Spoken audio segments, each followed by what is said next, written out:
প্রিয় দর্শক, ইরানের তরফ থেকে শক্ত জবাব এসেছে। যে জবাবের অপেক্ষায় আমরা ছিলাম সেই জবাব এসেছে। ইরানের সর্বোচ্চ নেতা আয়াতুল্লাহ উসমা খামেনি বলেছেন, যুক্তরাষ্ট্রের প্রেসিডেন্ট ডোনাল্ড ট্রাম্পের শর্ত মতে আমরা কখনো চলবো না, আর তার কথা মতো আমরা চলবো না। কারণ আপনারা সবাই জানেন, যুক্তরাষ্ট্রের প্রেসিডেন্ট ডোনাল্ড ট্রাম্প বলেছিল যে কোনো শর্ত ছাড়াই ইরানকে স্যালেন্ডার করতে হবে। এর মতলব হচ্ছে যেটা ইরানে যেটা আপনার পারমাণবিক বোমা, সেটা চুক্তি করতে হবে যে ইরান কখনো পারমাণবিক বোমা বানাবে না।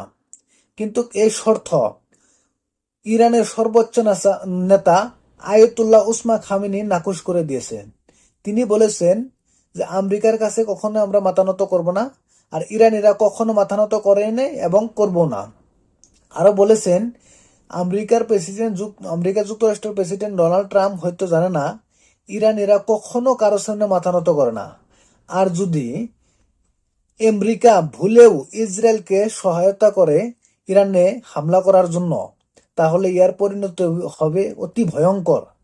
তার মানে কি বলেছে দেখেন, আপনারা সবাই জানেন আমেরিকার সেনাঘাঁটি পুরো মিডল ইস্ট আছে। আপনার জর্ডান বলেন, ইরাক বলেন, সিরিয়া বলেন, কাতার, সৌদি আরব, সব জায়গাতে আছে।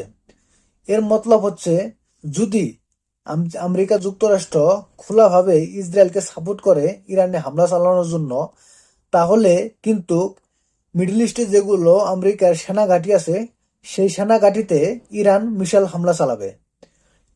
ইরান সেখানে মিসাইল হামলা চালাবে মানে আমেরিকার সেনা সেখানে নিহত হবে। তে ইরানের সর্বোচ্চ নেতা আয়াতুল্লাহ উসমা খামেনি ওপেনলি বলে দিয়েছে, আর তার কথায় আমরা এটাই বুঝতে পেরেছি। তো প্রিয় দর্শক, যতই দিন যাচ্ছে কিন্তু ততই আমেরিকাকে দেখা যাচ্ছে ইরানের হয়ে ইসরায়েলের হয়ে ইরানে হামলা চালাবে সেই ধরনের কথা শোনা যাচ্ছে, এবং সেই ধরনের ভাষণ দিচ্ছে আমেরিকার প্রেসিডেন্ট ডোনাল্ড ট্রাম্প। আপনারা সবাই জানেন যে আমেরিকার প্রেসিডেন্ট ডোনাল্ড ট্রাম্প কানাডাতে, যেটা আপনার G7 সমিট যেটা যেটা আপনার প্রোগ্রাম হয়, সেখানে গেছিল, কিন্তু সেখানে আধা করে চলে এসেছে।